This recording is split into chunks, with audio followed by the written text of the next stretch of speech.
Benarkah kesihatan mental mampu mengganggu keharmonian keluarga? Cool FM prihatin dan ingin berkongsikan tips yang mampu mengeratkan lagi hubungan keluarga.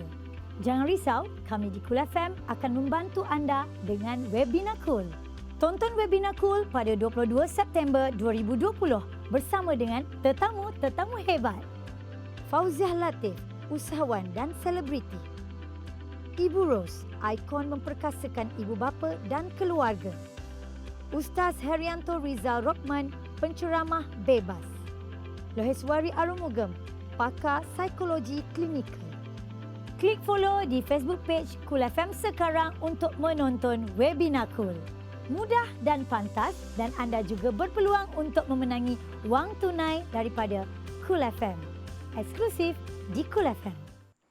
Assalamualaikum warahmatullahi taala wabarakatuh. Salam sejahtera buat anda bersama dengan Haiza yang sedang menonton secara live. Ini dia webinar Cool yang anda nanti-nantikan 22 September 2020 ya, tepat jam 12.30 tengah hari. Anda saksikan kami secara digital di Facebook Cool FM ya, sepanjang September dan juga Oktober ini. Kalau pada 8 September yang lalu kita bersama dengan Muaz dan juga tetamu-tetamu yang hebat, dan untuk hari ini Haiza juga ada tetamu-tetamu yang hebat. Dan untuk topik kita hari ini, kita akan bincangkan tentang kesihatan mental mendorong keharmonian keluarga. Kita tahu sekarang ini kalau sebut pasal mental sahaja ataupun kesihatan mental, memang semua orang sekarang tengah berperang dengan apa orang kata apa yang berlaku di sekeliling kita, lagi-lagi dengan pandemik COVID-19 ini. Dan untuk mengalu-alukan kedatangan tetamu-tetamu kita, apa kata kita perkenalkan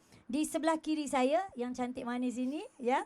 Kita bersama dengan Dr. Loheswari Arumugam, iaitu pakar psikologi klinikal, dan beliau menamatkan latihan kepakarannya dengan hampir 2,000 jam di Pusat Perubatan Universiti Malaya dan Hospital Bentong di Malaysia. Juga menjadi ahli berdaftar penuh Persatuan Psikologi Klinikal Malaysia pada tahun 2015, dan sekarang ini melanjutkan penelitian PhD-nya dan hampir habis ya doktor ya di bidang psikologi forensik. Juga dianggap sebagai pakar dalam bidang kesihatan mental dan terlibat secara besar di Malaysia dan juga luar negara dalam bidang teknik terapi dan juga rawatan di bidang kesihatan mental. Selamat datang doktor. Thank you. Alright, dan seterusnya kita berkenalan dengan, ya ini dia, siapa yang tak kenal, selalu juga ada dekat live Facebook, selalu juga menjadi tetamu di Cool FM bersama AJ Haiza dan juga Muaz. Kita bersama dengan Ustaz Herianto Rizal bin Rockman, iaitu seorang penceramah bebas dan juga pakar motivasi, juga bersama dengan kita. Orang Masjid Tanah Melaka, betul Ustaz? Senyum Ustaz. Dan juga mendapat pendidikan awal di Sekolah Agama Menengah Rawang, Selangor. Dan beliau ini juga seorang personaliti dakwah yang aktif memberikan syarahan di seluruh negara ya, termasuk Sabah, Sarawak, Singapura, dan juga merupakan pengarah urusan di syarikat umrah dan haji milik beliau sendiri, iaitu UHR Travel and Tours Sdn Bhd. Okey, selamat datang Ustaz. Assalamualaikum. Terima kasih. Assalamualaikum. Terima kasih meluangkan masa bersama dengan kami. Baik, dan kita juga ada seorang lagi tetamu hebat, juga pernah menjadi tetamu di Konti Cool FM, iaitu kita ada Ibu Ros selaku ikon memperkasa ibu bapa dan juga keluarga, dan mempunyai pengalaman ya lebih 31 tahun mendidik ribuan peserta, dan beliau percaya bahawa kasih sayang adalah tenaga yang boleh memulihkan, menyatukan dan membina dunia, dan pernah menerima anugerah ikon memperkasakan keluarga dan ibu bapa serta menjadi salah seorang penerima Women Icons 2019. Betul Bu ya? Terima kasih Bu yang sudi bersama dengan kita, dan anda kena nantikan juga kita ada seorang lagi tetamu hebat yang akan berada dengan kita sekejap lagi. Mulakanlah kita punya perbincangan kita hari ini lebih kepada kesihatan mental mampu mempengaruhi kehidupan kekeluargaan. Kalau kita lihat isu mental ini Ibu ya, kita mulakan dengan Ibu Ros dulu. Kalau kita lihat daripada segi wang ringgit Ibu, yang mempunyai kuasa membolehkan sesebuah keluarga itu bahagia. Orang kata duit ini adalah segalanya kan. Jadi nak tanya pada ibu, stigma duit adalah segalanya itu untuk kebahagiaan keluarga. Silakan. Terima kasih Haiza dan Assalamualaikum dan salam sejahtera pada penonton semua. Jadi sebenarnya Ibu nak tanya balik, di manakah kita kebenarannya kata-kata tersebut. Jadi kita nak kena tengok juga sebenarnya adakah wang ringgit yang menyebabkan kita bahagia. Ya? Kerana kebahagiaan itu adalah dalam hati diri kita. It is our state. Adakah kita mesti ada duit baru kita nak bahagia. Jadi itu soalan tu Ibu lepaskan kembali sebab what we believe, apa yang kita percaya, itulah realiti kita. Kalau kita percaya duit akan membahagiakan kita, maka kita akan hidup dalam keadaan demikian. Tetapi sekiranya kita faham bahawa mungkin duit adalah salah satu daripadanya, tetapi is our state, keadaan diri kita, bersyukurnya kita, melihat untuk menilai, untuk menghargai apa yang ada di sekeliling kita, ya, untuk hidup dengan perkataan kata living in the present moment, hidup dalam keadaan yang kita sekarang ni dan menerima kerana Allah telah mengatakan. Boleh Ibu quote sikit ke? Silakan. Okey, Ustaz betul kan kalau saya Ibu silap, ya? Bahawa Allah telah mengatakan bahawa sekiranya kamu bersyukur, maka aku akan menambah lagi nikmatku kepadamu. Sekiranya kamu tidak bersyukur, tahulah bahawa azabku amat pedih. Jadi bila kita ada wang, kita bersyukur. Bila kita tak ada wang, duit yang sikit tu boleh tak kita bersyukur? Bila kita bersyukur, actually Aiza baru semalam 2 hari lepas, Ibu duduk tiba-tiba, Ibu baru balik daripada dapat bersama dengan orang-orang ramai, menambah nilai, bersembang dengan mereka, bagi diorang rasa okey. Nak habis dah ni, bulan 10, nak masuk bulan 10 ni. Bulan 10 ni orang start pening dah semua, nak membayar segala benda. Yes. Dia berkata tenangkan diri, bersangka baik dengan Allah sebagainya. Jadi Ibu balik tu, masa tu hujan, lepas Ibu dah duduk dan dia kata, ya Allah, seronoknya sebab apa? Ada hujan. And then suddenly it feels so blessed. And when you're feeling so blessed, you feel that it's enough. Rasa tidak takut. Segala benda cukup. Segala benda cukup. Jadi untuk kita sampai kepada keadaan itu, maka memerlukan kita latihan dalam diri kita. Latihan melihat nikmat. Latihan. Kerana tidaknya Aiza, kita dah hidup in the future sebelum kita hidup in the future. Jadi kita telah mencipta sebuah future yang teruk sangat. Ini Ibu cakap ni bukan, ianya adalah dari kajian para saintis, ya, bahawa kita sebenarnya mempunyai kebolehan mencipta realiti kita. Dan realiti kita bermula di sini. Jadi dan kalau yang indah-indah yang kita fikir itu, insya-Allah yang indah-indah lah ya. Insya-Allah. Itu yang kita katakan, ni betulkan saya Ustaz, bahawa kita bersyukur, maka Allah akan tambahkan nikmat. Nikmat ni bukan dari segi duit je, Aiza. Nikmat ni dari segi ketenangan. Nikmat ni dari segi keluarga yang damai, keluarga yang indah. Rezeki itu akan datang. Rezeki bukan satu jenis rezeki je, bukan duit je. Dia dalam berbagai bentuk. Dia macam doktor, dia menolong ramai pesakit-pesakit. Ya, dengan bila doktor menolong ramai pesakit, dia pula yang jadi tenang. Sebab apa? Dia dapat menolong. Ini the secret dalam hidup. Rahsia hidup. Kita ni bila kita hidup, tolong orang, kita akan bahagia. Ya, saya percaya tu. Baik, dan untuk Ustaz pula, bila kita sebut tentang apa yang kita cakap itu, apa yang kita fikir itu satu doa, Ustaz. Bagaimana Ustaz? Kalau macam Ibu kata tadi, kita belum lagi melalui benda tu, tapi kita dah fikir habislah aku. Macam mana bulan 10 dah start ni, semua benda nak kena bayar, ini pula dah makin kurang. Itu doa. Jadi macam nak mengelakkan benda tu berlaku, Ustaz? Betul. Bismillahirrahmanirrahim. Alhamdulillah wassalatu wassalamu ala Rasulillah wa ala alihi wasahbihi wa man. Aiza, Ibu dan juga doktor, kita hari ni kita bincang soal dipanggil istilah depression lah, ya. Ataupun sebab kita sebut tadi soal mental tu rasa macam gila pula rasanya. Pasal selalu orang sebut mental ni, masalah mental ni macam orang gila lah. Tapi hakikatnya itu sebahagian daripada dipanggil apa? Langkah-langkah untuk menjadi gila lah tu. Ya. Langkah-langkah untuk menjadi gila. Kalau kita tak pandai kontrol. Yes. Sebab saya rasa doktor boleh bagi tahu ada orang sampai tahap dipanggil halusinasi tu. Ya. Itu tahap yang lain lah. Tapi mungkin kita bercerita ni basic. Saya setuju apa Ibu sebut tadi. Tapi mungkin ada juga saya rasa Ibu kita kata untuk kita punya penonton, juga termasuk nikmat itu bila kita ada solusi kepada masalah. Betul tak, Ibu? Saya rasa masalah ni benda yang normal dalam hidup. Semua orang pun ada masalah. Even kita ni, nak live ni pun ada masalah. Kadang-kadang mat terbunyi. Macam-macam. Tapi ada solusi je. Yes, yang penting solusi. Sebab saya juga melihat bahawa solusi itu nikmat.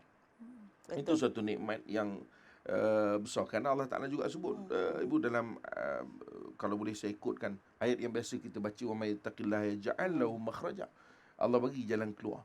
So whatever masalah kita ialah jalan keluar. Sebab itu kalau kita bercerita tentang bagaimana masa depan, kita fikirkan sekarang, sebenarnya ialah dia satu sudut yang positif. Kita memikirkan masa depan dengan diri kita. Maksudnya kita create atau bahasa kita agaknya kita kata kita mencipta masa depan tu melalui apa yang kita impikan, atau yang kita fikir, atau yang kita rasa. Itu betul. So maknanya kerana itu kita akan buat ke arah itu. Tetapi pada masa yang sama, satu perkara lah, kalau mungkin saya silap, Ibu, Doktor, kan, kita jadi kadang-kadang yang jadi berat pada kita, Ibu, Doktor, sebab kita terlampau fikirkan besok pagi. Betul. Kan? Why not kita fikir today je dulu? Kan? Kita fikir hari ni. Lalu lagi. Besok belum tahu lagi. Belum tahu lagi kita hidup. Itu paling betul sekali. Jadi kadang-kadang macam Aizah sebut tadi kan, bulan 10. Sekarang baru 22. Kan? Jadi maknanya Aizah, cuba bayangkan ketakutan kita 8 hari. 8 hari kita takut tu. Lama tu. Kan? Why not kita fikir masa 30 hari bulan je. Dia sebenarnya dah takut daripada Dia dah takut. bulan lagi tu. Saya rasa masa PM announce tu dah takut dah. Maknanya berbulan-bulan dia takut. Ya, itu problem kita, Aizah. So kalau saya fikir, kita memang kena fikir masa depan. Ya, itu untuk satu sudut yang positif. Okey, macam kalau kita kahwin, kita nak kita keluarga yang bahagia. Itu masa depan. Kalau kita bekerja, kita berniaga, kita nak perniagaan kita berjaya. Itu apa yang kita fikirkan. Itu bagus. Positif side lah, ya, Ibu. Tetapi pada satu sudut yang lain, kalau masalah, kita cuba fikirkan masalah tu dia punya kadar dia. Sebab kadang-kadang okeylah, kita kata bulan 10 kita dah mula kena bayar habis semua sekali. Alright. Mungkin sebelum bulan 10 tiba-tiba ada announcement, bila kerajaan tengok rakyat dia mungkin payah fikir sebagainya. Tapi kita sebelum bulan 10 kita dah masuk ward dah. Kan? Because depression kita tinggi sangat. Jadi sebab itu, Aizah, kalau boleh saya quote, campur daripada apa yang Ibu sebut tadi. Kita kata kita menguruskan positif vibe tadi, ataupun kita panggil apa dia panggil bahasa Melayunya. Maknanya projection kita tadi yang positif bagus, tetapi yang negatif tu kita jangan keterlaluan. Jadi pada kadar tak risau sangat pun problem juga, Doktor. Betul. Depan dah ada singa dah, tak risau, dia relax je, tak apa. Ni belum tentu dia nak makan aku, tu masalah juga. So jangan kita keterlaluan, tetapi pada kadar dia. Yang paling penting kita yakin, sebagaimana kita positif untuk dapat sesuatu, kita yakin bahawa ada jalan keluar Allah nak bagi bentuk kita.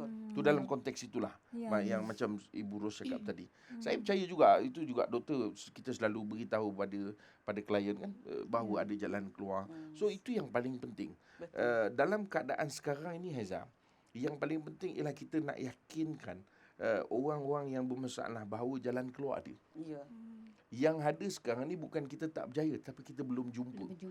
Let's say kalau macam pintu lah dalam kita punya konti ni. Saya rasa kalau calang-calang Ibu cabut buka pintu tu tak buka tu. Sebab apa? Dia ada cara dia nak buka pintu tu. Sebab dia punya corner dia lain. Bagaimana? So sekarang ni yang jadi masalah pada kita ialah kita belum bertemu dengan penyelesaian. So jangan upset lah. Cari lagi. Hari ni tak jumpa, besok ada lagi. Skip lagi. So kita, yang itu jadi masalah pada kita sekarang ni. Kerana kita rasakan semua dah tertutup. Pada saya, kalaulah semua jalan kehidupan kita dah tutup, yes. Even orang yang sakit pun, Doktor, masih still ada harapan. Still ada harapan. Selagi mana? Selagi dia belum mati. Kan? Betul lah. Maksudnya dah akhir lah dah. Yes. Kecuali kalau dia dah mati. Sebab itu ada hadis Nabi SAW cerita pasal makanan. Nabi kata, diubat untuk segala penyakit kecuali mati. Sebab mati tu ending lah, dah tak ada apa lah, Doktor. Memang you tak boleh buat nak try untuk bagi hidup, masuk nafas ke pamangin ke, tak boleh jadi dah. Tak boleh lah. So pada saya, selama mana dalam kehidupan kita masih lagi ada solusi, ada lagi penyelesaian, enjoy. Enjoy the life. Enjoy the life. Kan? Itu. antara walaupun solusi dia tu nampak macam bukan solusi sepenuhnya. Contohnya kita dah ada gaji yang banyak sebelum ni lah Ustaz. Betul. Ibu ambil semasa sikit lah. Tapi mungkin yang offer pada kita sekarang ni mungkin 50% daripada gaji yang sebenarnya sekarang. Kita ambil je yang dulu. Sementara ada. Sementara sebab kita dah memulakan langkah. Dan bila kita dah memulakan langkah, kita punya tenaga berbeza kan Ustaz? Betul. Kita ada positif sikit. Yes. Nanti orang suka pada orang yang positif. Jadi dia nak memulakan bisnes ke apa, dia akan mencari orang-orang yang positif ni. Jadi itu yang nak orang yang mencari solusi dan tidak memilih. Dia akan dapat dalam waktu sekarang ini lebih-lebih lagi. Dan Ustaz, kalau boleh Ustaz sikitlah untuk sebelum doktor akan bagi dia punya pening. Ustaz fikir sekarang ni ialah masa untuk kita fikir penyelesaian jangka pendek dan penyelesaian jangka panjang. Betul. Jangan terus pergi ke jangka panjang. Kita akan problem.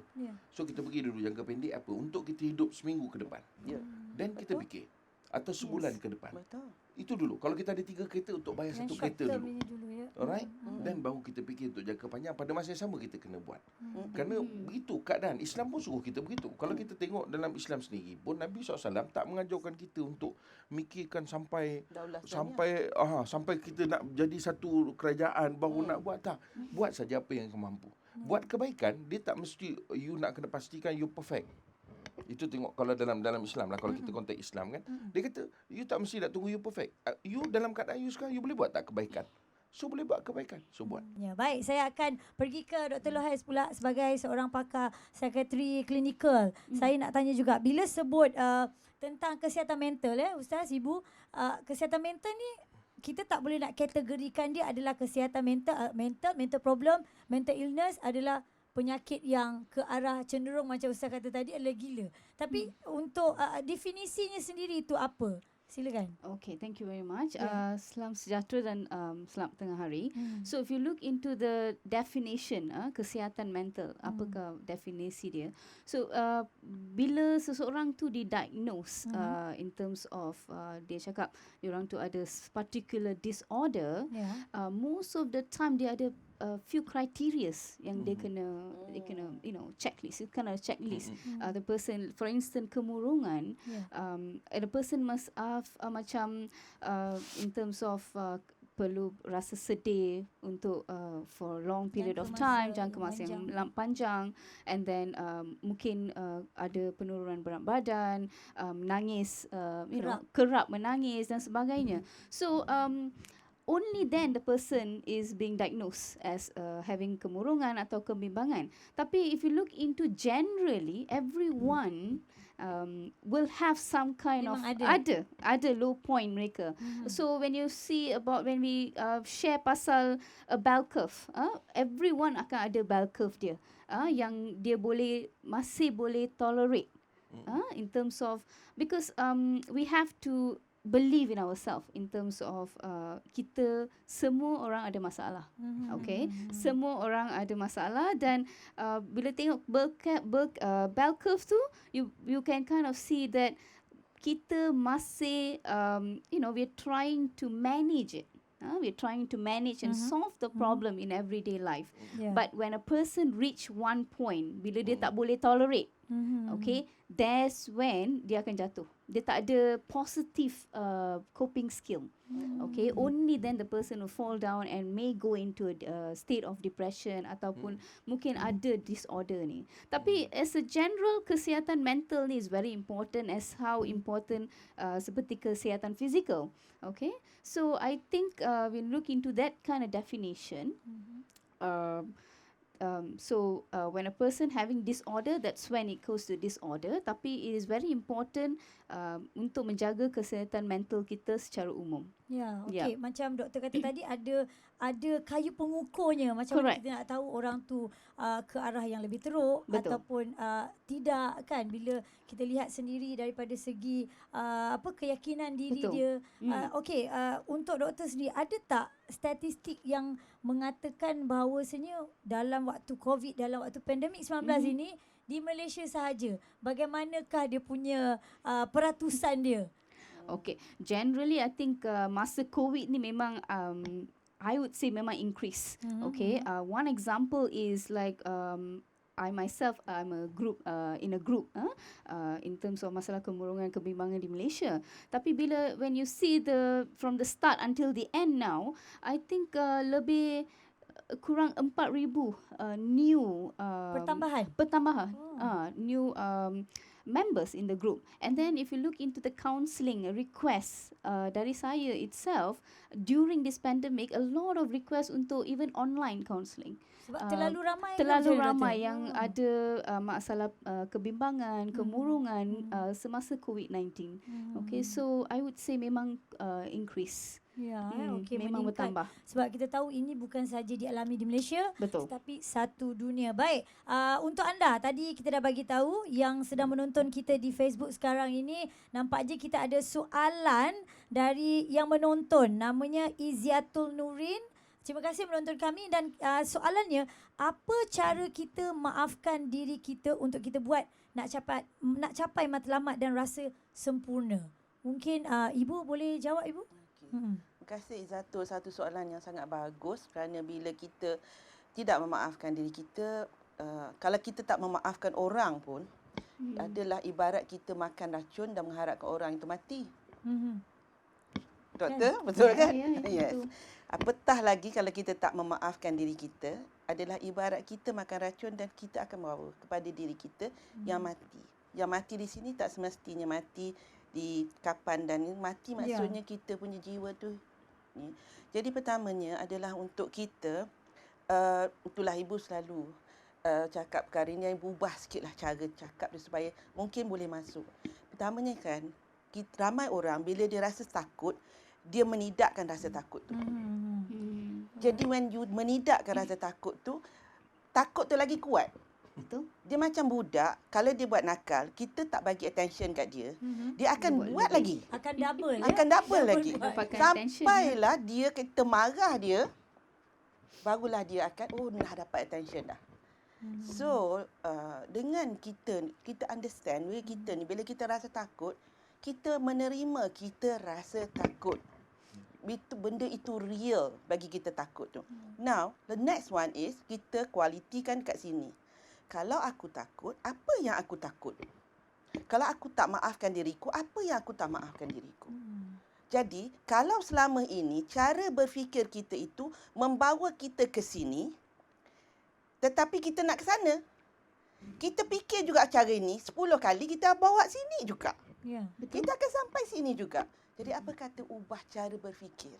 Kerana tidak mengubah cara ataupun membuat perkara yang sama dan mengharapkan hasil berbeza, itu maksudnya memang mental. Ini bukan kata-kata Ibu ya. Doing the things over and over again, expecting a different result, doing the same thing over and over again, expecting a different result, that is insanity. Kita buat benda yang sama berulang-ulang kali dan mengharapkan hasil yang berbeza, sebenarnya tak jadi berbeza. Dia membawa kita kegilaan. Okey? Sebabnya gini, bila kita cakap, saya tak boleh maafkan orang ni, saya tak boleh maafkan orang ni, saya tak boleh maafkan orang ni, dia jadi mantra hidup kita. Dia jadi mantra hidup kita dan seolah-olah kita melafazkan doa. Tapi kita tak nak doa tu. tapi kita sebut. Kita sebut. Jadi Ibu nak sarankan, Ibu faham sebab I was there. So bila Ibu cakap ni, memang susah untuk kita nak berubah. Susah. Kerana apa? Sebab kita dah biasa dah duduk dalam keadaan itu. Jadi saranan Ibu adalah untuk keluar sikit. Ya. Keluar sikit. Ya? Daripada tempat yang dia selesa tu tadi ya. Keluar sikit. Apa caranya? Mula-mula kalau kita tak boleh maafkan, kita cakap saya nak maafkan 1 hari je. Kalau tak boleh, saya nak maafkan 1 jam je. Tapi itu pun satu percubaan yang baik juga. Percubaan. Ya. Sebenarnya, because bila kita kata, okey aku tak nak fikir ni 1 jam. Aku nak maafkan diri aku, nak hargai diri aku. Aku nak buat skincare cantik-cantik, nak pakai baju cantik-cantik. Tak kira lah orang nak puji ke tak puji. But I want to appreciate me. How will I feel? And you dah ada satu experience berbeza tau.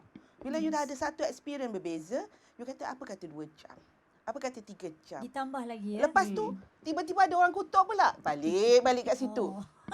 Dan menjatuhkan semangat pula lagi. Kita dah pandai satu cara nak keluar. Correct. Kita dah pandai cara keluar. Okey, orang kutuk, aku sedihlah sekejap. Saya sedih sekejap. Tapi saya dah pernah rasa dah saya boleh keluar. Can you see or not? So that is how you change and you start to change. Macam ibu share sikit ni mengenai marah anak ni. Kadang kita bila kita tak feel good about ourselves, kita marah anak kita kan. Jadi ibu pernah satu masa tu nak jadi ibu misali, ibu jadi ibu memisai. Okay? Garang. Masa tu ibu muda. Sebab what happened is that I did not complete my study in England, came back, was angry with myself, and because I did not achieve what I want, so I hate myself, I did not forgive myself. Ibu tak maafkan diri ibu. So konon-konon tak nak pas dalam periksa tu sebab nak jadi ibu misali, sebab ibu kahwin masa ibu belajar, you see. Jadi ini pembelajaran hidup, so that you understand if you are facing benda keadaan macam ni, you boleh jadi macam ibu juga. Maksudnya maksud tu bila you dapat atasi itu, insya-Allah you boleh jadi lebih daripada ibu, ya. Jadi apa yang berlaku pada kita itu banyak marah anak. Now, ibu tersedar. Macam mana ibu tersedar, doktor? Ustaz, mesti ibu dulu zaman dulu ibu suka buat baju anak lah. Buat baju Cinderella, Sleeping Beauty semua. Dan ibu measure bahu anak ibu yang nombor 2 tu pendek sebelah. Tolong pasang mic dulu. And dia slouch. So ibu fahamlah sikit-sikit Allah bagilah this innate potential. Kalau you slouch ni maksudnya you always tak ada confident. And dari mana dia tak ada confident ni? Daripada mak yang garang ni lah. Jadi mak ni tersedar, Allah bagi taufik dan hidayah. And then ibu kata, macam mana nak berubah? Masa zaman tu tak ada siapa tolong. Buku yang parenting pun tak ada. Ibu Ros pun tak wujud lagi. Kan? Okey. Kita akan teruskan lagi. Saya nak tanya pada Dr. Lohaez. Okay? Sebenarnya masalah kesihatan mental ni banyak berpunca dari rumah. Kita tahu apa yang jadi kat rumah tu, kadang-kadang kita bawa keluar. Itu dah tentulah kan, sebab kat rumah dah tak boleh nak hilangkan stres. Jadi pengalaman pahit dialami pada usia kecil ini juga akan memberi kesan jangka masa yang panjang hingga dewasa. Jadi apa pandangan doktor apabila ada yang mengatakan masalah mental ini ataupun yang dilalui ini bermula dari rumah? Yes, I think I memang akan agree lah. Ya, betul. Okay, kesihatan mental ni selalunya bermula dari rumah. And ibu bapa memang memainkan peranan yang sangat penting in terms of membentuk kesihatan mental children dia. And mainly sokongan daripada ibu bapa akan membantu kanak-kanak mencapai potensi mereka yang sepenuhnya dan membentuk peribadi anak-anak mereka. Okay, and kesihatan mental yang baik amat diperlukan because ia akan menjamin the kanak-kanak so that dia boleh belajar dengan sempurna and then menjalankan perkembangan sosial dengan baik and then dan juga mempelajari kemahiran baru. Okay, where we also have learned or heard this where they say every child is born as a blank slate. Okay, what we mean is persekitaran mereka yang akan membentuk and especially ibu bapa. Apa yang berlaku di rumah. Yes, because they are born like nothing, and what they experience kat rumah is how they learn, and that itu akan membentuk how their personality gonna be, how they gonna solve dia punya problem when they come out. Yeah. Okey, tapi kalau kita lihat daripada orang dewasa dengan budak-budak, ada tak perbezaan mental ataupun kesihatan mental yang diorang alami ni? Of course, we can see that memang ada perbezaan. From young, I think if you're looking into the development, cognitive development wise, in terms of boleh making solution, problem solving, and we're looking into the brain development, memang akan ada differences. But from where mereka will learn all this is from home. Is from home. In terms of from young, they see parents mereka berkomunikasi antara satu sama lain, and then how are they solving masalah rumah tangga dekat rumah, because we heard that those yang berada dalam masalah sebelum tu ada pernah mengalami masalah rumah tangga, they experience and have seen their parents always akan end up to be an abuser or victim themselves. Okay, so that's why it is very important as di rumah kita the harmony it's very important to be created. Sangat penting. Itu yang ada satu quote mengatakan rumahku syurgaku. Yes, jika semuanya indah-indah bermula dari rumah, indah-indah juga lah yang keluar. Betul tak? Itu yang kita risau kalau ada di antara ibu bapa ialah akan ada pergaduhan ke berlaku di depan anak-anak, itu semua akan membuatkan mereka ialah macam kopi Yes. dan bawa keluar. Especially the self-esteem, because I think as a child, parents play a very important part in membentuk dia punya self-esteem in terms of macam mana dia akan show dia punya self dekat bila pergi sekolah. So mungkin bila that's why sometimes very easily mereka akan terpengaruh. Because they want to be fit into a group, because they don't feel that they Kat have rumah their tak own dapat. self-esteem. Dia tak dapat. So I think the house environment memang sangat penting in terms of mendorong kanak-kanak untuk mencapai kesihatan mental yang baik. Ya. Baik, sekejap lagi kita akan bersama dengan Ustaz Arianto. Tapi sebelum tu saya nak memperkenalkan kepada anda tetamu istimewa kita untuk webinar Cool. Kita bersama dengan Kak Ji ataupun Fauzia Latif yang memang sangat kita kenali, seorang selebriti, juga usahawan yang bermula dalam industri ni. Kak Ji, rasanya dah lebih berapa tahun Kak Ji? Berapa puluh tahun Kak Ji? Kak Ji bermula daripada usia 17 tahun. 17 tahun ya. Kak Ji sebut umur dia tapi kita tak Sekarang tahu. dah out of calendar. Oh, jangan. Alhamdulillah. Okey, Aizah kenalkan sedikit biodata Kak Ji sendiri. Beliau lahir pada 5 Disember 1970 dan kerjanya bermula dengan persembahan di Stadium Merdeka pada tahun 1987 dan merakamkan album pertama dan kontraknya bersama dengan Happy Happy Records. Dan juga kalau semua peminat-peminat Fauzia Latif, memang saya rasa sangat ingat dengan persembahan yang menggelarkan beliau ni sebagai seorang penghibur sejati, iaitu menjadi sebagai pemenang keseluruhan di Kingsway Entertainers Fiesta. Dan juga beliau pernah menjadi juri dalam satu pertandingan iaitu Malaysian Idol bersama dengan Roslan Aziz. Ya, baik. Itu antara sedikit background Kak Ji. Saya rasa peminat-peminat Kak Ji ni kalau cerita pasal lagu tak perlu diperkenalkan lah. Kau merubah segalanya, enggan, teratai layu di Tasik Madu, ada banyak lagi. Jadi untuk permulaan ni kita nak tanya pada Kak Ji juga. Antara orang yang sangat dikenali dengan sopan santunnya, kalau cakap pun slow je kan. Orang panggil Kak Ji ni Biasa je. soft spoken kan. Biasa je, garang pun boleh. Garang tu ada kalanya keluar. Betul. Tapi Aizah nak tanya Kak Ji, sebagai seorang ibu yang dah lama orang kata solo, jadi mungkinlah Aizah nak tanya pada Kak Ji juga hubungan bersama dengan anak-anak ya. Macam mana Kak Ji tunjuk dan kongsikan perasaan tentang sesuatu keadaan di waktu sukar Kak Ji bersama dengan anak-anak. Betul. Kak Ji boleh akui lah, buat masa sekarang ni memang agak lama tak dapat berjumpa dengan anak-anak tu. Berapa semua lama kan. Kak? Lamalah juga. Dengan PKP ni lagi semua kan. Lagipun mereka tak tinggal di sini sebab belajar tu semua kan.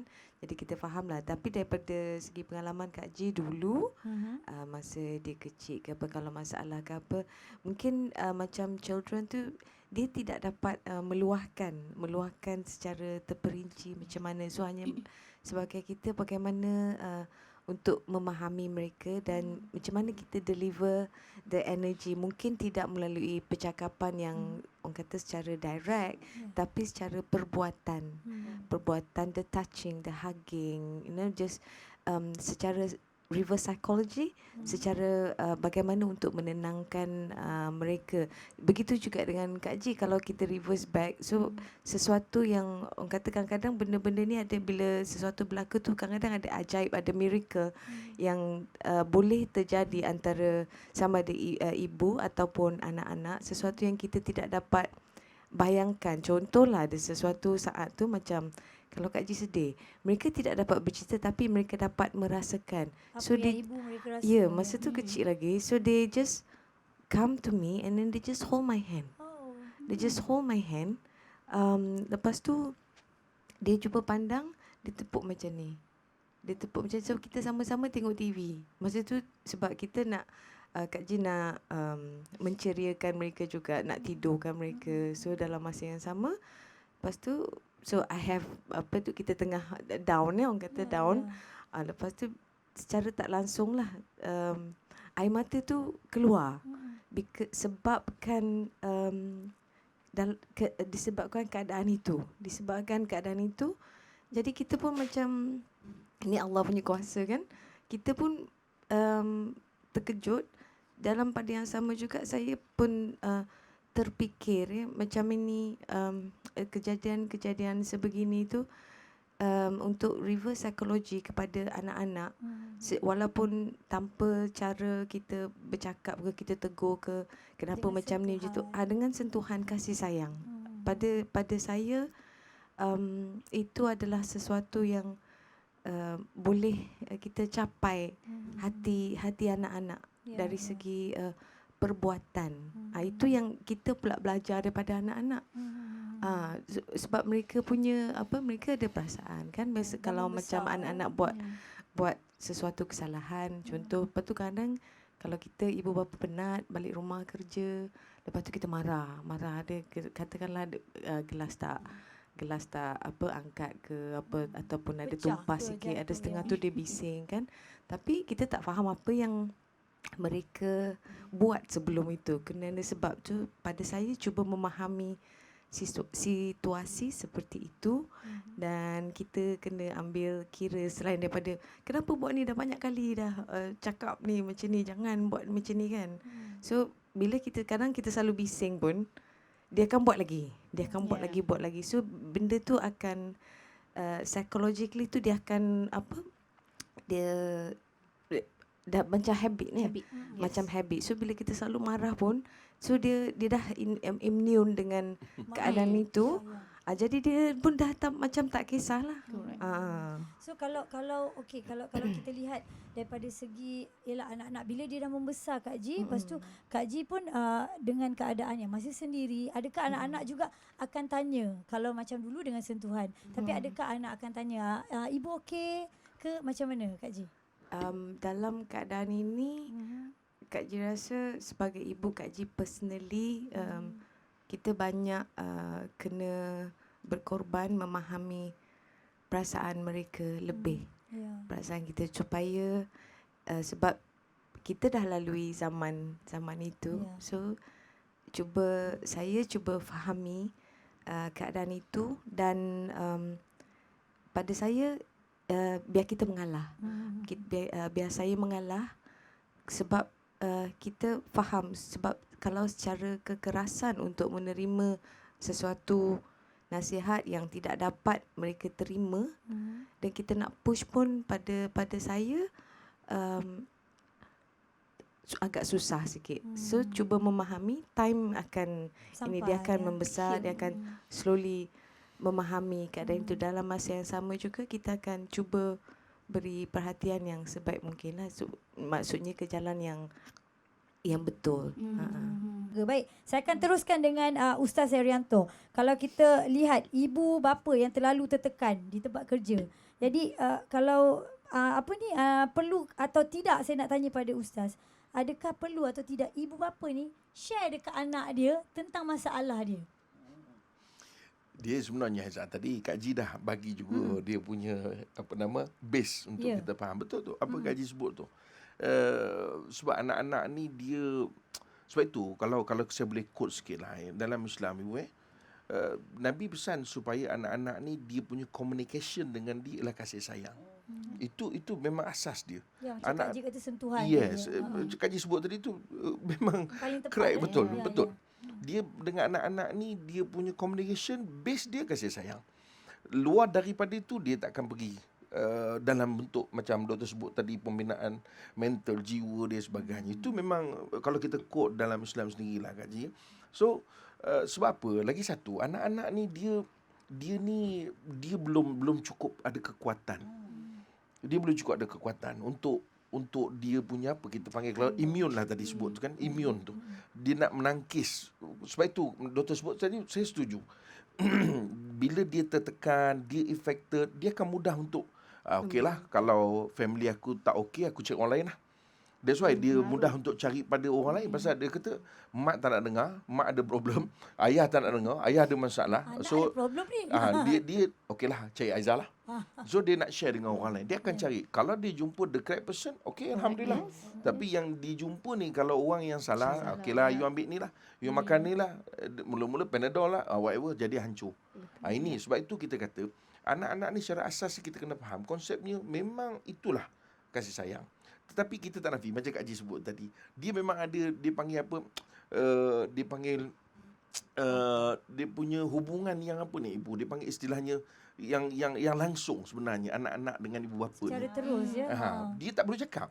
Sebab itu kita connection, ya betul. Connection yang hubungan langsung ni dengan anak-anak tadi. Naluri tu. Betul Reza. Naluri tadi tu. Sebenarnya anak-anak boleh rasa. Sebab itu sebenarnya kita boleh share tapi bukan dalam bentuk memberi beban pada dia. Betul. Sebab apa? Kalau kita tak share, bohong. Macam tadi kan Kak Ji, kita tak cakap pun tapi dia rasa. Yes. Betul tak doktor? Dia boleh rasa, Kan? betul. Dia boleh rasa dan dia nampak pelik. Kenapa ayah macam ni? Kenapa mak dengan ayah ni macam ni? Kenapa ayah balik nampak? Dia boleh rasa walaupun kita cuba tahan dan sebagainya. So the best is macam mana kita nak bagi mereka rasa tanpa mereka rasa beban. Itu saja. So memang itu pasal kita hidup dengan rutin dengan mereka. Jadi sebab itu bila Nabi sebut man la yarham la yurham, konsep kasih sayang tu itu asas Aiza. Itu tak boleh lari. So whatever kalau kita rasa kita nak deliver supaya anak-anak tahu apa yang sedang berlaku, boleh, tetapi jangan sampai itu hilang. Sebab kalau itu hilang, Asasnya. sampai kita macam Kak Ji sebut tadi lah kan, kalau kita nak pergi marah ke apa ke sebagainya, memang akhirnya dia lah pula dapat. Apa hal lah? Kenapa aku pula? Kan? Apa pasal aku? Kenapa? Oh, ibu dah benci dengan aku. Sedangkan ayah ni tadi dia problem dekat pejabat. Betul. Kan? Jadi dia rasa kalau sekali tu mungkin dia terkejut. 2 kali, 3 kali, betul lah. Memang ayah dia akan cerita pula dengan kawan, ayah kita tak suka kita lah. Ayah kita benci kita. Bila dia dah start Self-blame. berkongsi di luar ni bahaya lah. Itu isu dia. Sebab itu kita kena boleh mungkin macam Kak Ji sebut tadi, kita ada saya rasa ibu pun setuju, kita kena ada tolak tarik. Kan? Dan kita kena tengok dia punya situation. Kadang-kadang lembut saja pun tak jadi. Kan? Lembut, ni boleh makan ni, bapak aku ni kata dia. Betul sebab pada saya pun Ustaz, tak betul lah kalau kita cakap saya sebagai ibu pun tak pernah melakukan kesilapan. So daripada kesilapan tu kita cuba belajar macam kita perbaiki kesalahan kita. Mungkin cara ni tak betul kan. Nothing is nobody perfect kan. So cara ni tak betul. So bila pada saya ibu, selagi ada ruang tu untuk kita memperbaikilah. Kadang-kadang setengah ibu tu ialah dengan kita kadang membibil kan, lepas tu temper ke kan, bila penat bekerja satu hari, cuci itu, buat ni. Lepas tu kita punya mind pun, kita manusia biasa, mind kita pun tak stable. So bila anak sekali tegur, lepas tu kadang-kadang tu kadang kita ada snap. Dah cakap banyak kali ni, dan lepas tu kita back ke belakang sikit. Macam Ustaz cakap tadi, kita tarik tali. No, I shouldn't be like this. I shouldn't do like this. Okay, apa yang boleh saya perbaiki kesilapan saya sebagai seorang ibu. So macam kalau anak macam saya, pada saya tu kita memang, pada saya lah yang banyak lagi yang masih belajar lagi kan. Kita kena sentiasa memberi ruang kesedaran kepada diri saya. So semalam kita kita lakukan kesalahan yang ini. So kita put Kita dah positive tahu, effort untuk diorang. Kita tu pengorbanan ibu bapa. So Kak Ji revert back to mak ayah. Macam mana diorang menahan kesabaran dulu masa kita nakal-nakal kan, kita mungkin tak ingat banyak. Kita baling apa ke, cat dinding ke apa, contoh kan. Macam mana perasaan diorang tu kan, nak geram, mesti kena marah pun ada kan. Tapi kita banyak orang kata reference. Tapi selalu saya reference ni kadang kita sendiri lupa. Bila kita lupa tu recall balik, no, shouldn't be like this. Kadang jiran tetangga juga macam mana the upbringing. Sebab dulu lain, sekarang lain. Pada saya asas, betul Ustaz cakap, the basic adab kan, salam, cium tangan, jumpa orang lebih berusia. Begitulah caranya kan. Baik. Untuk yang menonton kita, nampak gayanya kita ada soalan Kak Ji dari Rosita Aziz. Dia nak tanyakan soalan ini kepada Mrs. Lohes. Okey. Katanya, saya sudah disahkan oleh doktor ada stres yang melampau sehingga doktor syorkan jumpa pakar. Tapi saya tak berani sebab stres saya tentang keluarga. Bagaimana? Ni nampaknya macam dia tak nak berkongsi cerita. I Ibu sebut tadi. I think it's okay because mainly when kita tengok client, most of the time we are always non-judgmental. We accept them as how they are. So selalunya kita will be trained in terms of untuk tolong mereka dan bukan nak dengar cerita and gossip or say or think or judge mereka yang they are not a good person or good mother or something like that. Our main aim is to tolong mereka and facilitate them so that the stress they can manage it dengan betul. Okay, so don't be afraid sebab most of semua pakar memang well trained in terms of boleh help mereka untuk manage the situation and selalunya when the pakar well trained dia takkan ada judge, they don't judge you based on your story. I think please come forward because our main aim ni nak tolong so that we boleh facilitate all the stress, help them. We will be always be a listening ears.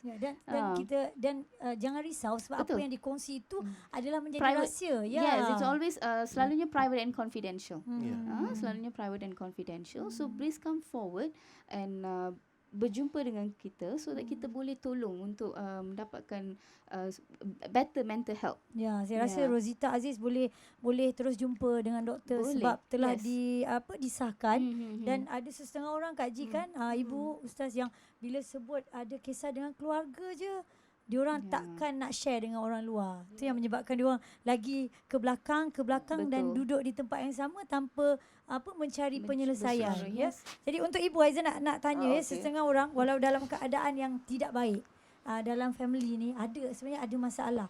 Tetapi dia demi menjaga kepentingan anak-anak dan nak elakkan untuk anak-anak tertekan. Tapi kan sampai bila perlu kita jadi macam tu? Sampai bila kita perlu menjeruk rasa? Sampai bila kita tak nak share? Ni macam Rosita punya kes juga tadi. Macam mana Bu? Ini sebenarnya ada satu konsep yang kita dah terima dan kita takut, iaitu mengaibkan orang yang dikasihi. Ya.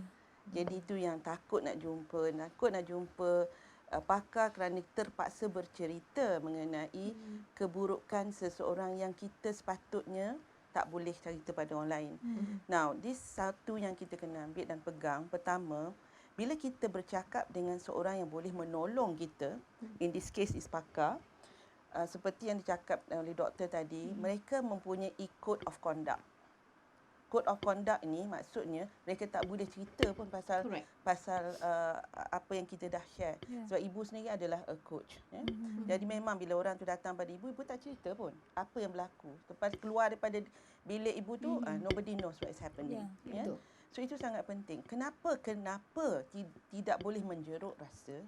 Kerana bila kita menjeruk rasa, dia akan meletup seperti gunung berapi.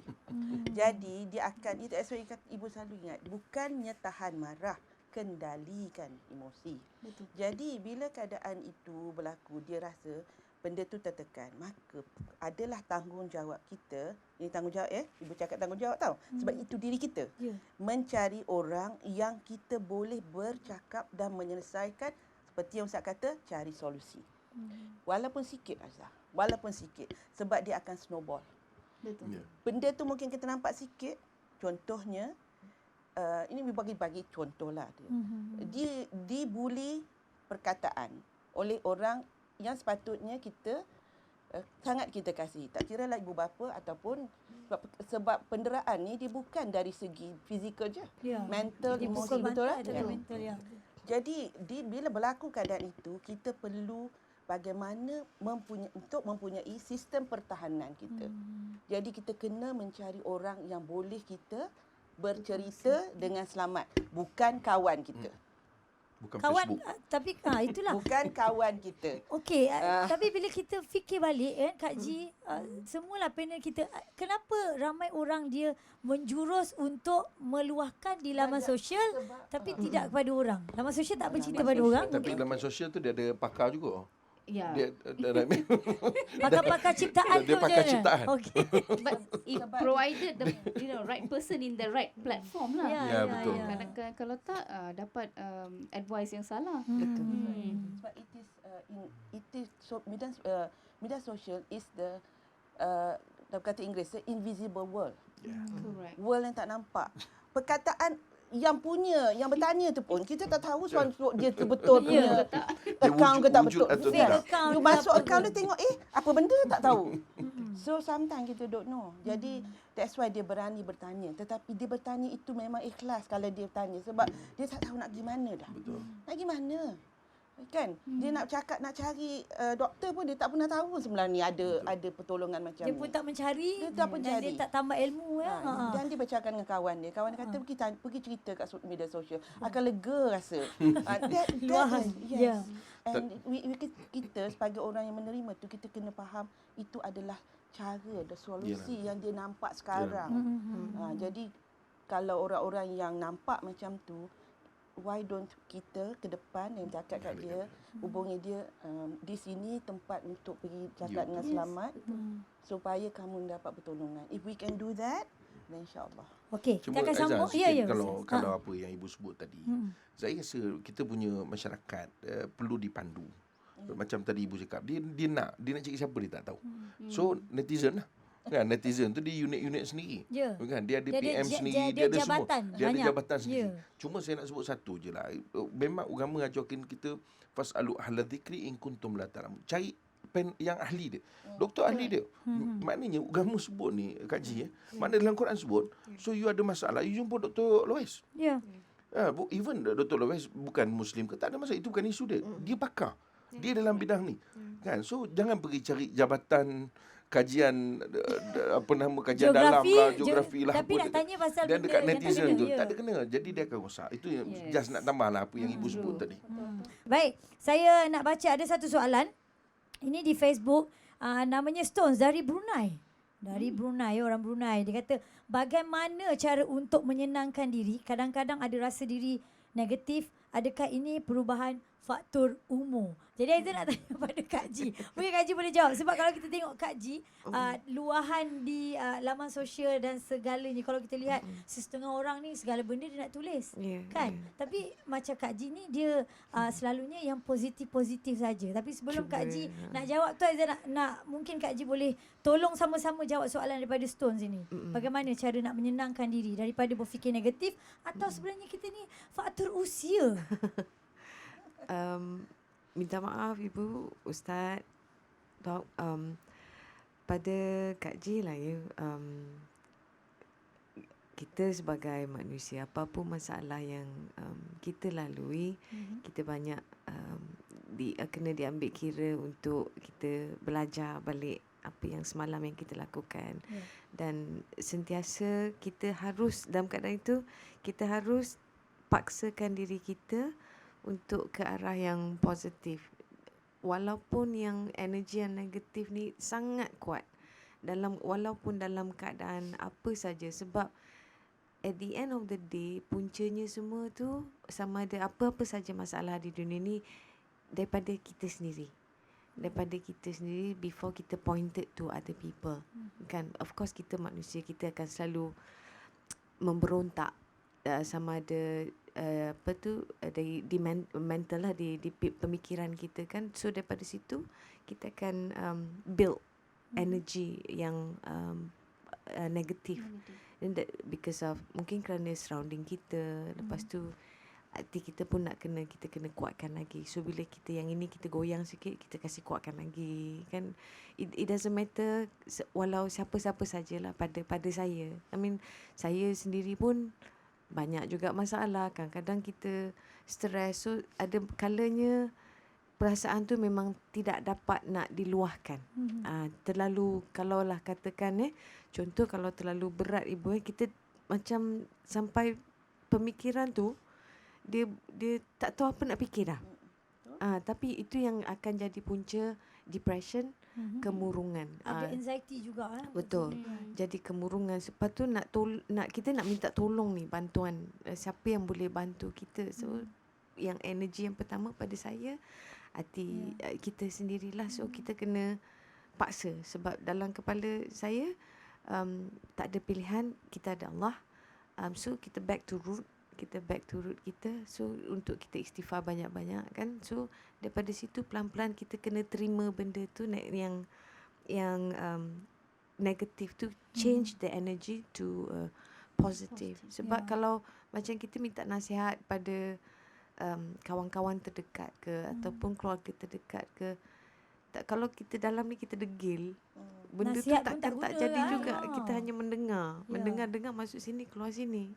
Itu kadang-kadang myself also lalui benda tu, tapi after that back sikit, asas je fikir balik, duduk fikir balik. So you start to build. Awalnya mungkin agak susah, tapi bila dah selalu kita cuba and cuba Jangan kan. pernah berhenti ya. Jangan pernah putus Okay, asa. Stones yang bagi soalan tadi di Facebook ni yang katanya memang rasa susah sangat ya, Ya, dan faham. kita mengharapkan Ya. buanglah orang kata apa sifat negatif itu, rasa negatif itu. Tapi apa kata kita ke Ustaz Harry yang mana soalan saya. Sekarang ni kalau kita tengok banyak gangguan, banyak halangan, adakah dengan cara kita hanya berserah?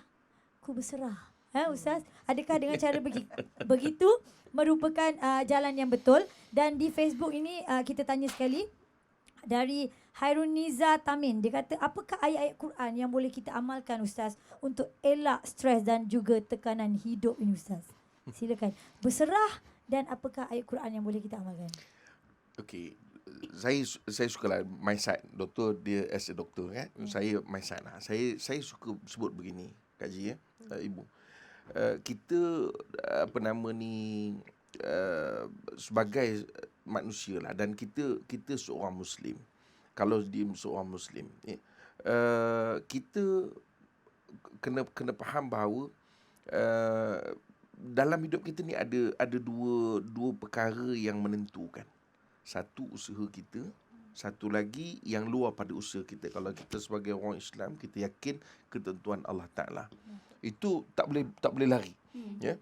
So ada orang dia usaha macam mana pun dia tak dapat. Dia buat macam mana pun dia tak boleh keluar. Tapi ada orang dia tak buat apa-apa pun. Senang aja. Kan? Benda tu datang sendiri. Kan? Dia ada masalah, tukang selesai masalah datang. Okey? Itu realiti memang ada dalam kehidupan kita. So, dalam Islam mengajarkan kita konsepnya ialah kita berusaha dan bertawakal. So tak boleh lari. Dua konsep ni ataupun dua kaedah ni dia tak boleh dipisahkan. Tinggal saja kita berserah duduk pun tak boleh. Kan? Macam tadilah harimau ada depan kita, lari dulu. Kena tangkap nombor 2, kan? Kita tengok dia tak boleh. Kalau kita tengok dia Kalau kucing lain lah ya. dia tak boleh begitu. So kita kena buat sesuatu. Soal buat sesuatu ni pun kadang-kadang terbatas. Betul kan? Betul. Ada orang dia boleh buat mengikut apa yang dia mampu, ada orang lebih lagi, ada orang mungkin kurang. Okey. Tetapi kita tak boleh tinggalkan soal kita berserah kepada Allah SWT. So Allah sebut dalam Al-Quran, fa iza azamta fatawakkal 'ala Allah. Ya. Innallaha yuhibbul mutawakkilin. Allah suka pada orang yang berserah diri. Tetapi kata para ulama, even dalam ayat ini mesti do something. Usaha kena buat. You dalam masalah sekarang ni, Doktor, kita cerita pasal mental disorder sebagainya, tapi you duduk rumah saja, you tak buat apa-apa, bertambah mental. Kan? So kena buat tu. Memanglah Allah boleh nak bagi, memang sebab benda itu pun datang pun dengan izin Allah Subhanahu Taala. So maknanya apa yang kita hadap sekarang ni, kita kena buat sesuatu, keluar. Macam tadi doktor kata, come to us. Datang pada kami memang nak tolong. Kan, ibu pun sebut tadi, memang kita banyak bagi share dengan orang untuk bantu. Dan Kak Ji pun sebut bagi contoh macam mana cara nak buat, kita nak tukar dia negatif tadi pergi kepada positif, Kak Ji. So kena buat sesuatu. Soal berjaya atau tidak itu nombor 2. Betul. Kan? Jadi kita kena buat. Dan kalau kita sebagai orang Islam, kita tak boleh tinggal lah untuk kita mohon pada Allah Ta'ala. Tadi macam ada yang bertanya tadi, apa yang kita boleh baca. Saya kalau boleh simple yang saya nak sharekan, simple je. Dia dalam hadis ada menyebutkan tu, ya. Perkataan dia, saya ingat dalam 5 perkataan. Allahu Rabbi la syarikalah. Allahu Rabbi la syarikalah. Ya, Allahu Rabbi la syarikalah. Ataupun 4 lah kalau kita pecahkan lagi. Allahu Rabbi la syarikalah. Baca itu. Baca dengan niat supaya Allah Ta'ala bukalah, luaskan jalan. Ni sempit ni, luaskan. Macam Kak Ji cakap, keep trying. Doktor pun sebut tadi, you kena keep trying. Apa benda you buat, jangan sekali buat, tak jadilah. Sebab kata Kak Ji tadi, dalam ni keras. Dulu cerita drama tu dia, dalam kepala ada batu. Ada batu. Batu besar duduk. Batu besar duduk. Memang terjadi. Ya. Jadi kita kena pecahkan benda tu. Itulah halangan kita. Jadi kita kena pecahkan dan supaya kita jumpa jalan keluar, kita jumpa penyelesaian, kita jumpa solusi. Ini benda yang paling penting. So pada saya, Aizah, saya rasa kita kena combine together. Ada orang kadang-kadang dia tak terima pula, Bu. Dia kata, okey, kita usaha je yang penting. Tapi tak jadi. Kita manusia, kita ada limitation. Setuju betul ya? Kita ada limitation. Kesabaran, ya. Kita ada kesabaran. Kadang-kadang sampai suatu tahap, malah apa nak jadilah. Dia sampai suatu tahap begitu. So mana kekuatan kita datang? Ini kalau kita sebagai orang Islam, kita yakin bahawa ada kekuatan yang Allah beri kepada kita. Ini mesti. Tak banyak sikit. Yang ibu cakap tadi lah, buat sikit dulu. Nanti kau akan rasa lebih lapang. Ya. Itu kaedah dia. Ya, itu sebenarnya pun antara attitude juga ya. Daripada 1 jam boleh jadi 1 hari berubah.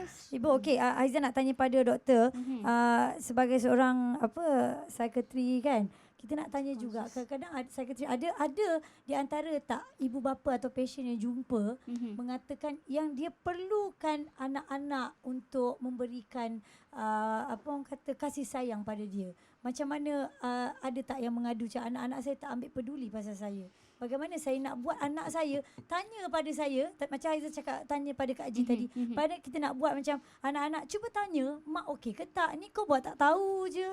Kan? Sebab kadang-kadang mak ni atau bapa ni ada hati dia kadang-kadang nak dicuit dengan pertanyaan begitu. Kadang buat tak tahu. Betul. I think of course there will be some yang datang and share that no one care about me. Anak-anak saya tak pedulikan saya dan sebagainya. But for me, I think it's a two-way communication.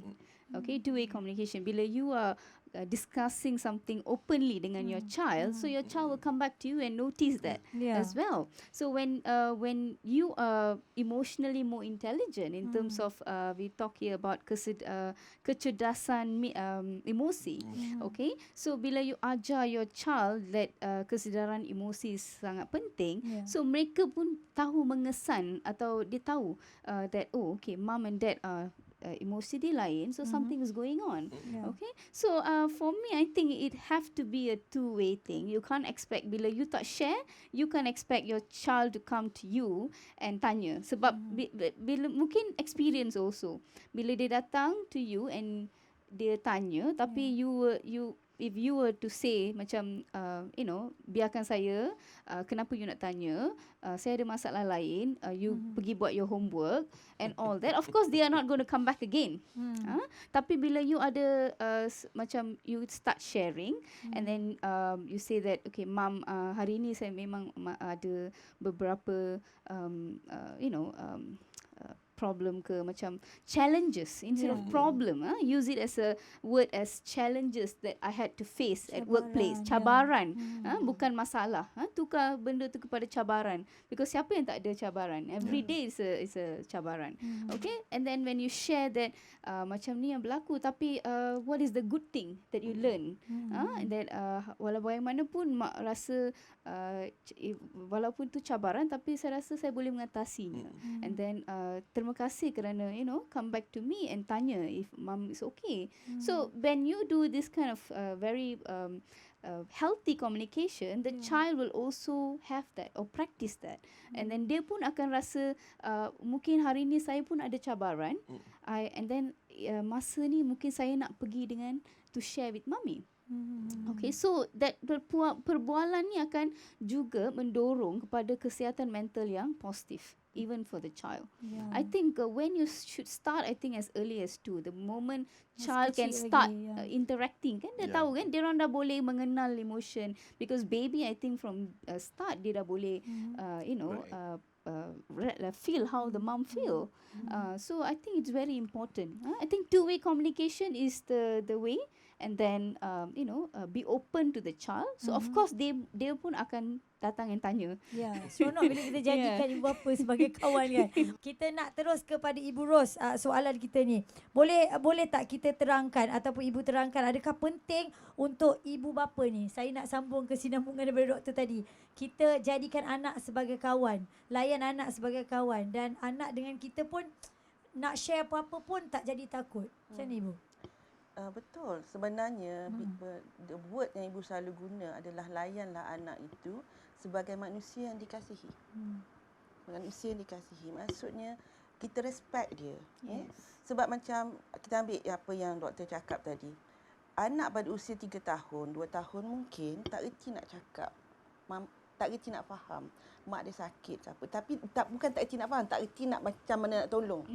Jadi kalau kita ada masalah ke apa, anak kita datang tanya, Mama okey ke tak? Sometimes umur 3 tahun dah pandai bercakap. Mama mungkin sedih sekarang, but can you give me a hug?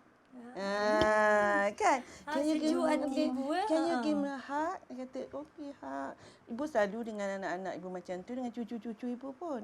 I need a hug please. Kan? Yes. And then lama-lama, bila dia orang ada nampak macam ada problem, macam yang doktor cakap tadi, kita pun akan, can I give you a hug? Are you sad? Kan? Jadi dengan cara macam tu, dia membina pertalian. Dia pentingnya is bila kita kata kawan ni, perkataan kawan ni sebenarnya kenapa kalau kita bercerita pun kita suka cerita dengan kawan. Sebab kawan ini ada satu jambatan yang dinamakan rapport. Rapport. Yes, rapport. Rapport ini adalah ataupun orang panggil rapport adalah kita kata kamcing. Jadi kalau mak dengan ayah, mak dengan anak, ayah dengan anak, dia kamcing, dia ibarat dia boleh cerita apa-apa je. Dia boleh cerita masalah dia minat dengan budak perempuan kat sekolah dia, umur dia 10 tahun dia dah minat, dia tak takut nak cakap. Betul. Kalau dia tidak kamcing, dia ada problem, dia simpan. Jadi dia cakap dengan kawan, yang kawan bagi nasihat entah apa-apa. Banyak benda rahsia ni, bahaya ni. Ya.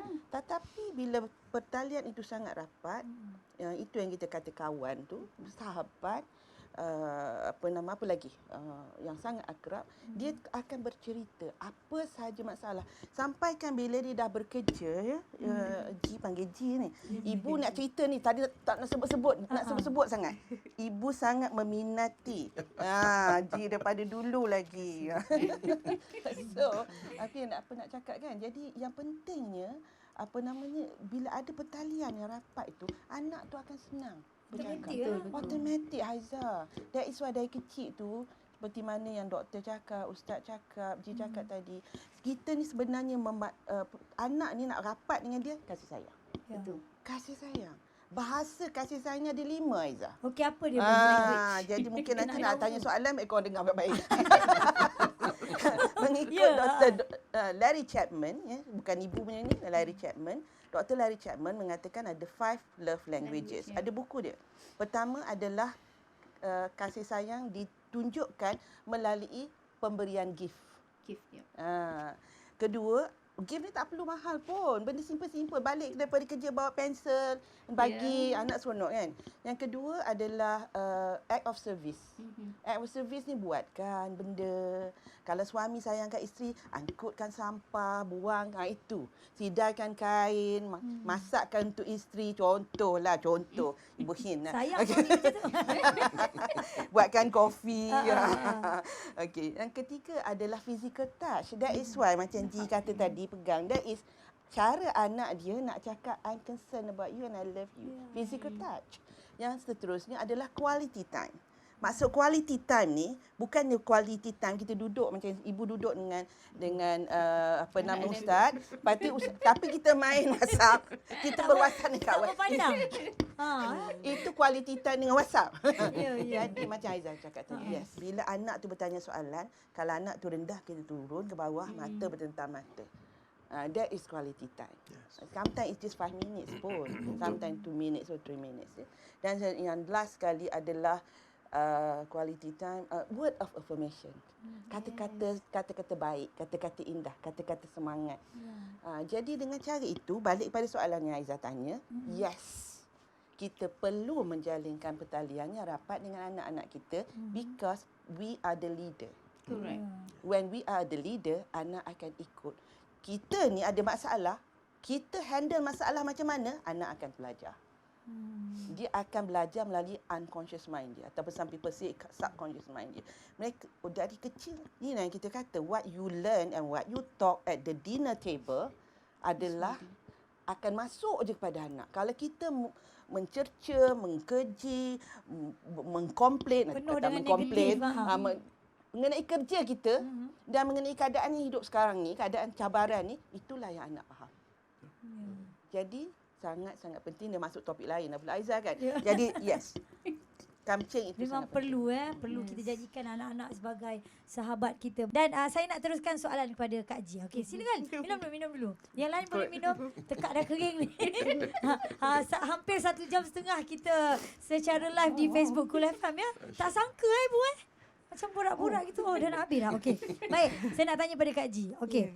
Kalau kita cerita pasal kehidupan berkahwin Kak Ji kan, semua orang akan serahkan jiwa raga kita, kehidupan kita adalah pada suami dan anak-anak. Tapi untuk diri kita ni, kadang-kadang kalau kita fikirkan bagaimana kalau kita nak mulakan kehidupan baru kita, bagaimana apa yang kita nak lakukan untuk mengubah kesihatan mental kita ini ke arah yang lebih baik. Ini Manalah tahu satu hari nanti kan. susah dia nak jawab. Pada saya, sebab masing-masing tu apa yang dilalui sebelum sama ada dia apa tu akan menjejaki ke gerbang perkahwinan ke ataupun yang belum pernah berkahwin ataupun yang pernah dulu, sebab mungkin dalam situasi berbeza ibu ya, situasi berbeza, masalah yang berbeza, mungkin sama ada yang trauma yang berbeza. Jadi energi seorang wanita dia macam-macam. Kadang-kadang benda tu dia jadi takut pun ada. So Ada bila untuk melangkah bila untuk melangkah ke depan tu dia jadi macam dia ada break sikit. Bila dia ada break sikit, so dalam erti kata tu back tu kata kita reverse balik belakang, kenapa kita jadi macam tu. Masalahnya bukan kerana sama ada dia ni sebab dia di orang ni macam ni, sebab itu saya jadi macam ni. Semua itulah. So macam cakap tu kita kumpulkan tu semua sebagai satu energi.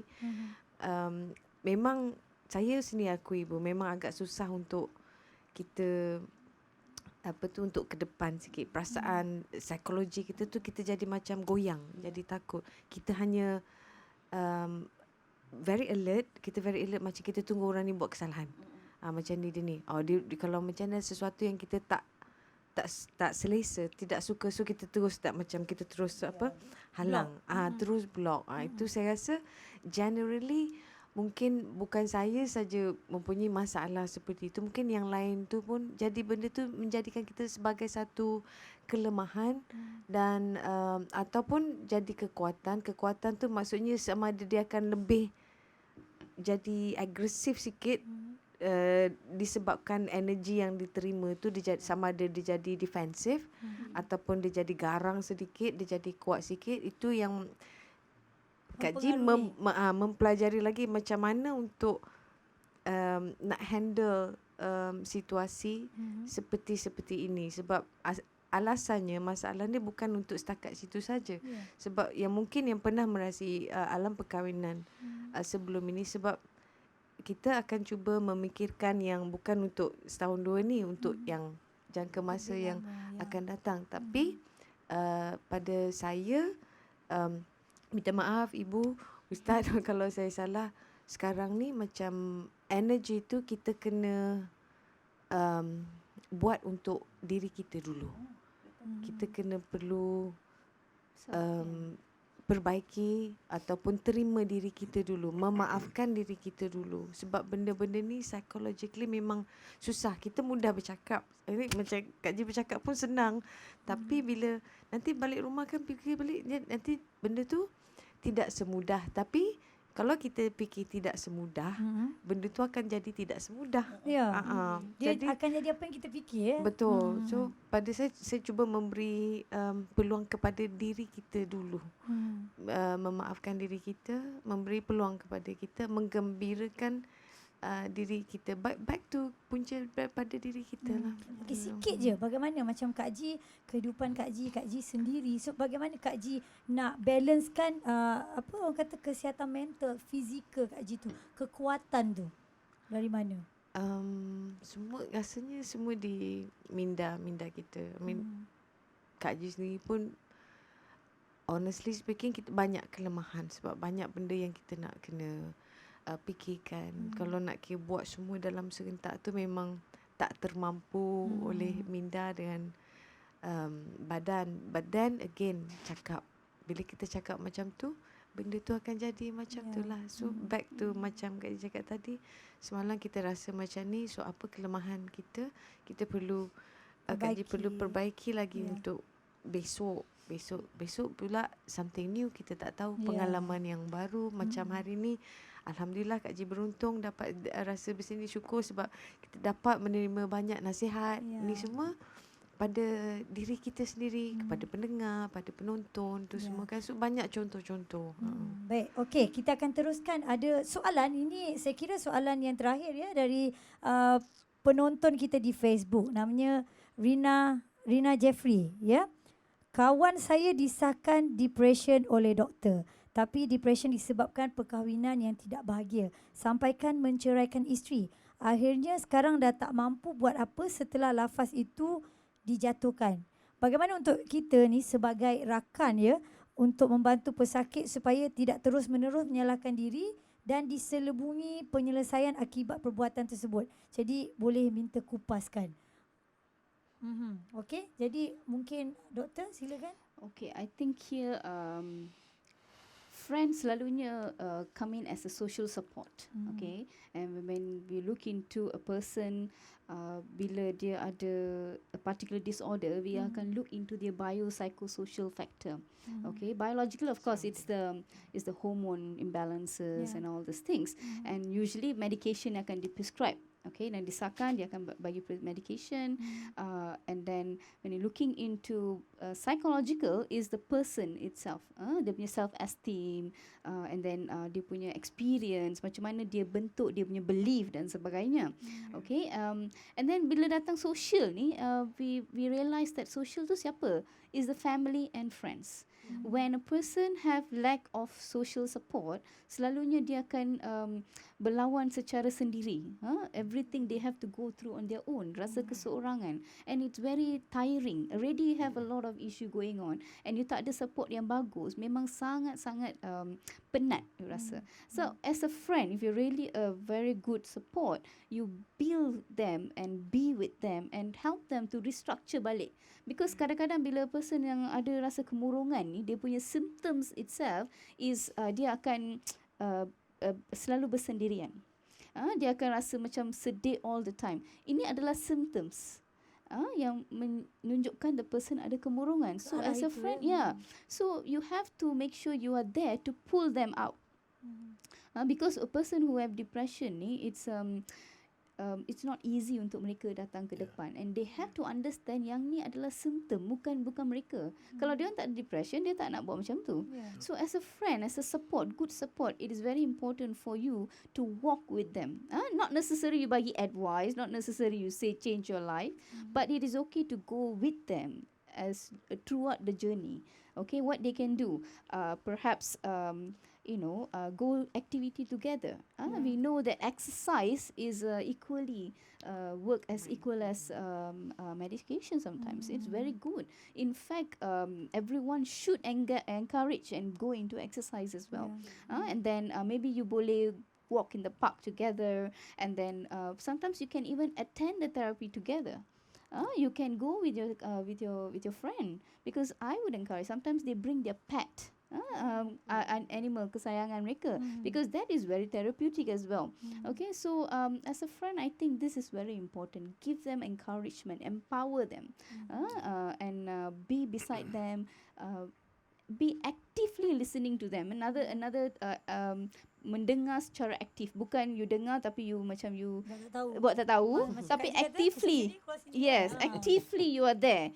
Okay, and by doing that, even studies have shown the more social support a person ada, positive social support, you can realize the person's mental health will be in a very good state. Kadang-kadang saya akan tanya juga bila pergi ini giving talk ke apa, siapa ada at least 5 orang yang dia can share dia punya problem without getting judged. Sekarang ni I think we can't say it, cannot. Even you want to count, memang tak ada, because everyone start gossiping, sharing information, backstabbing a lot. Backstabbing happens. You will be able to share something with your family member, for instance. Tapi you tak ada that keyakinan to share even with your family member because you rasa macam you be backstabbed. Okay, so when you want to count yourself, even now you can count. Silently you can count. Ada tak anyone that you can really share your information that you still be safe? I rasa even myself sometimes susah. You want to share also very hard. You can't share with your husband, you can't share with your friend, and then it's going to be very hard. So I think as a friend, it is very good kalau seorang tu ada very good friend where they are very actively listening and help them to combat depression ni by doing all this together. It will be really good. Memang bagus. Wow, nampak gayunya untuk 1 jam setengah ini saya rasa tak cukup sebab ada banyak lagi soalan ni yang diberikan oleh penonton-penonton kita di Facebook. Dan untuk itu Haiza nak ucapkan terima kasih kepada panel-panel kita yang sudi. Mungkin sedikit Ustaz kesimpulannya untuk kesihatan mental ini. Kalau saya boleh bawa daripada sudut pandang Islam sendirilah, mana as a Muslim, mungkin ada dia panggil term yang lain, tapi as a Muslim kita punya term satu je. Haiza, saya setuju Kak Haji sebut dari awal-awal tadi. Kak Haji banyak kali sebut ni dalam kan, dia memang Nabi SAW sebut dia whatever semua sekali dia balik pada hati. Dia kata kalau hati tu kuat, istilahnya kuatlah semua.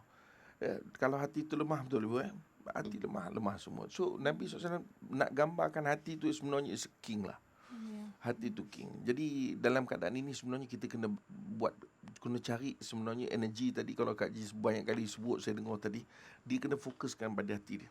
Dan pengisian jiwa tu penting. Pengisian jiwa kita makanan balik-balik. jiwa kita. Yes. Baik, apapun kita nak ucapkan terima kasih sekali lagi kepada panel-panel kita yang sudi membincangkan tentang kesihatan mental ini, ya. Orang kata sangat penting dalam keharmonian kekeluargaan. Nak ucapkan sekali lagi terima kasih kepada Kak Ji yang sudi bersama dengan kita, Fauzia Latif, ya. Ibu Ros, juga kepada Ustaz Herianto dan juga Dr. Lohais yang sudi bersama dengan kami di webinar cool ini. Dan nak diingatkan kepada semua dan jangan lupa untuk terus menonton webinar cool untuk perkongsian yang seterusnya bersama dengan AG pada 6 Oktober jam 12.30 tengah hari dengan topiknya peluang untuk kembangkan bisnes anda. Terima kasih kepada yang menonton. Jangan lupa untuk terus like, untuk terus follow Facebook Cool FM Webinar Cool. Saya Haiza. Jumpa lagi. Assalamualaikum. Membuka sesebuah perniagaan perlukan ilmu pengetahuan yang banyak. Tapi bagaimana caranya untuk kembangkan perniagaan anda dengan mudah? Pada 6 Oktober 2020, Cool FM akan membincangkan topik ini di webinar Cool bersama tetamu-tetamu yang hebat. Datuk Seri Dr. Hajah Vida, pengasas kosmetik ternama Malaysia. Najib As-Sadok, Ketua Pegawai Eksekutif Momentum Internet Sendirian Berhad. Syirazdin Karim, Ketua Pegawai Eksekutif Syiraz Project Sendirian Berhad. Klik follow Facebook page Cool FM sekarang untuk menonton webinar Cool. Mudah dan pantas. Dan anda berpeluang untuk memenangi wang tunai bersama Cool FM. Eksklusif di Cool FM.